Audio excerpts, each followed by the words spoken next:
Pernah kepikiran nggak gimana sih caranya peretas bisa melakukan pembobolan digital yang kelihatannya rumit banget? Ini tuh nggak kayak di film-film yang cuma ngetik super cepat terus langsung jebol. Sama kayak perampokan di dunia nyata, pencuri yang pintar itu pasti mempelajari lokasinya dulu. Mereka cari tahu denah bangunannya, jadwal satpam, dan pastinya nyari jendela mana yang nggak dikunci. Nah, di dunia digital, peretas melakukan hal yang persis sama, dan itulah yang akan kita bongkar hari ini. Jadi pertanyaannya adalah, gimana caranya mereka bisa memetakan setiap sudut dan celah di jaringan Anda, bahkan sebelum mereka melancarkan satu serangan pun? Ini pertanyaan besar yang akan kita jawab bareng-bareng. Jawabannya ada di satu kata, enumerasi. Anggap aja ini fase pengintaian. Peretas itu nggak langsung dobrak pintu, tapi mereka jalan-jalan dulu di sekitar gedung digital Anda, ngintip-ngintip lewat jendela buat lihat ada apa aja di dalam. Mereka justru manfaatin fungsi normal dari sistem itu sendiri buat nyerang balik. Oke, kita coba bedah prosesnya ya.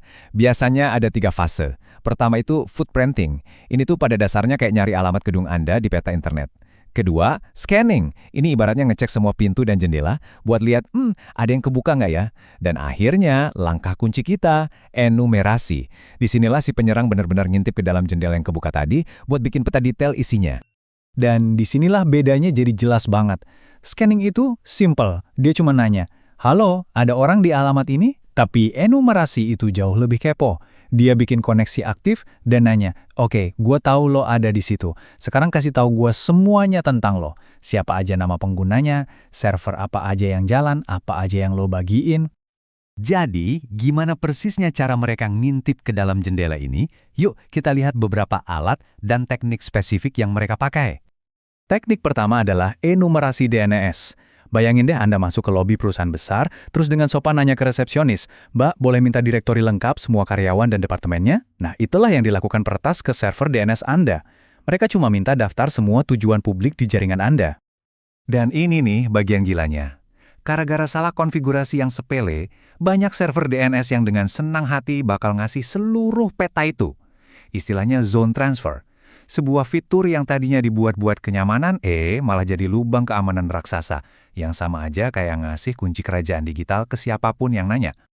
Selanjutnya, ada enumerasi NetBIOS dan SMB. Kalau DNS itu ibarat direktori publik, anggap aja yang ini kayak dapetin daftar karyawan internal. Protokol-protokol jadul ini, yang ternyata masih banyak dipakai, emang dirancang buat saling berbagi informasi. Penyerang tinggal manfaatin fungsi bawaan itu buat dapetin daftar nama komputer, nama pengguna, dan struktur jaringannya.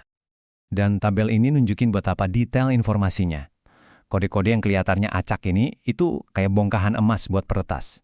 Contohnya nih, nemuin kode .domain.1b, itu kayak dapat jackpot. Itu sama aja ngasih tahu peretas, "Weh, ini nih server paling penting di seluruh jaringan, si domain controller." Udah pasti, itu jadi target utama mereka.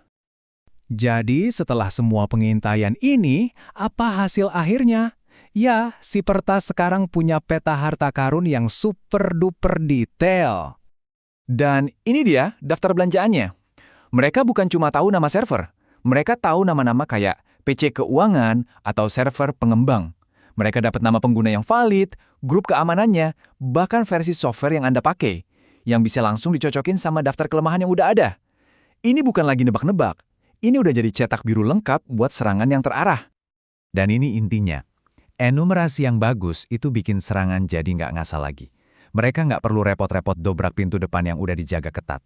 Mereka sekarang tahu persis di mana letak jendela di ruang bawah tanah yang nggak pernah dikunci dan terlupakan itu.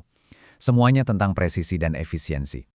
Oke, itu tadi kan bagian seremnya ya. Kabar baiknya adalah, kita bisa kok nutup tirai-tirai itu. Yuk kita pindah ke cara bertahan dari teknik-teknik ini. Langkah pertama, dan ini mungkin yang paling efektif, adalah bersih-bersih digital. Protokol kayak NetBIOS dan SMB versi 1 itu ibaratnya pintu yang kebuka lebar buat informasi sensitif. Kalau bisnis Anda emang nggak benar-benar butuh, ya matiin aja. Selanjutnya, balik lagi ke masalah resepsionis digital kita tadi. Anda bisa setting server DNS Anda biar lebih galak. Intinya, Anda bilang ke dia, jangan kasih direktori lengkap perusahaan ke sembarang orang, kecuali ke server DNS lain yang gue percaya. Ini perbaikan simpel yang bisa nutup lubang besar. Aturan dasarnya simpel, jangan biarkan orang asing nanya-nanya. Dengan menerapkan autentikasi yang kuat, Anda mastiin cuma pengguna yang terverifikasi yang bisa minta informasi. Akses anonim itu harusnya jadi pengecualian yang langka banget, bukan jadi kebiasaan. Terakhir, awasi terus. Bahkan peretas yang paling siluman sekalipun pasti ninggalin jejak kaki digital. Kalau ada serangkaian permintaan informasi yang aneh dari satu alamat IP, itu bisa jadi tanda bahaya. Dengan mantau log, Anda bisa lihat ada yang lagi ngintai dan langsung ambil tindakan sebelum mereka sempat masuk. Tentu aja, medan perangnya terus berubah. Sekarang, mari kita lihat gimana kecerdasan buatan, atau AI, ngubah permainan ini buat kedua belah pihak. Ini udah kayak perlombaan senjata digital. Di satu sisi, AI itu jadi alat impian para penyerang. Dia bisa mengotomatiskan seluruh proses enumerasi dengan kecepatan super. Tapi di sisi lain, AI juga jadi anjing penjaga terbaik buat kita yang bertahan. Karena dia bisa mendeteksi pola aktivitas mencurigakan yang mungkin nggak kelihatan sama mata manusia. Buat penyerang, AI itu artinya kecepatan dan skala besar. Dia bisa nyobain ribuan kemungkinan, nganalisis hasilnya, dan memetain jaringan cuma dalam hitungan menit. Tugas yang mungkin butuh waktu berhari-hari buat seorang analis manusia. Tapi, kekuatan AI yang sama juga bekerja buat tim bertahan. Sistem pertahanan yang pakai AI itu belajar. Normalnya, jaringan Anda tuh kayak gimana sih? Jadi, pas dia lihat ada serangkaian permintaan aneh yang polanya mirip enumerasi, dia bisa langsung ngeblok. Seringnya bahkan sebelum ada manusia yang sadar. Jadi, pada akhirnya semuanya balik lagi ke sini. Jaringan Anda itu ngobrol terus, ngasih tahu layanan apa yang ada, ngejawab permintaan, berbagi data. Pertanyaannya adalah, apakah cuma Anda yang dengerin? Atau jangan-jangan ada orang lain yang lagi nguping, ngegambar peta, dan nyari-nyari jendela mana yang lupa Anda kunci?